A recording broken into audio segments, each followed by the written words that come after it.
So if you wake up in the morning and you understand the state of the world as it is right now. What could that data enable? How could people make smarter decisions?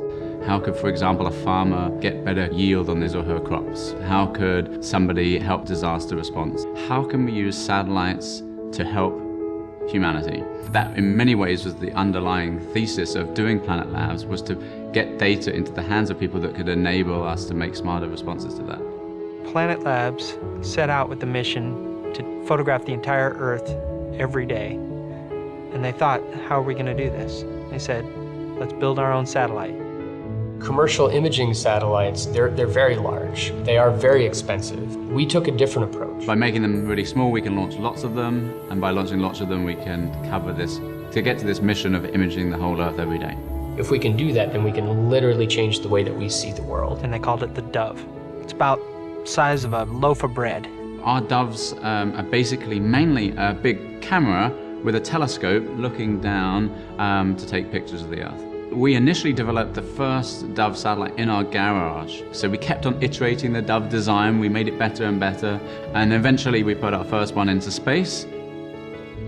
We had no idea what the quality would be like. I mean, we didn't know if it was going to work. But we got an image down and it was so beautiful that we knew at that point we could make this technology work.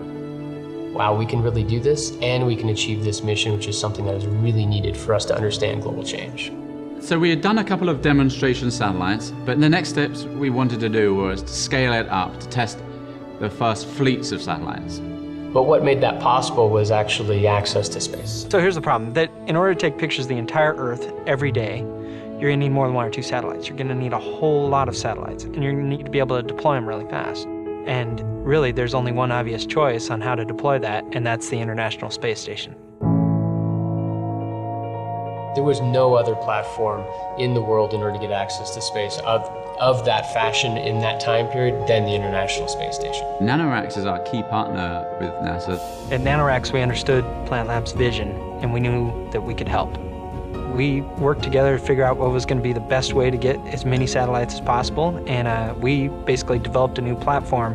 It goes out of the GIM airlock. It's picked up by a robotic arm, pointed out into space, and it fires these little satellites off of the space station.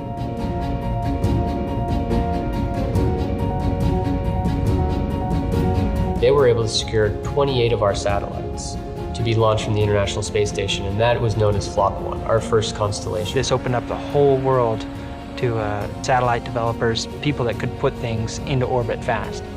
We now deploy these on a regular basis from the International Space Station. And now today, we're able to operate the largest fleet of Earth imaging satellites in human history. And none of that would have been possible without the International Space Station. The International Space Station does enable young, small companies like ourselves to get going in space.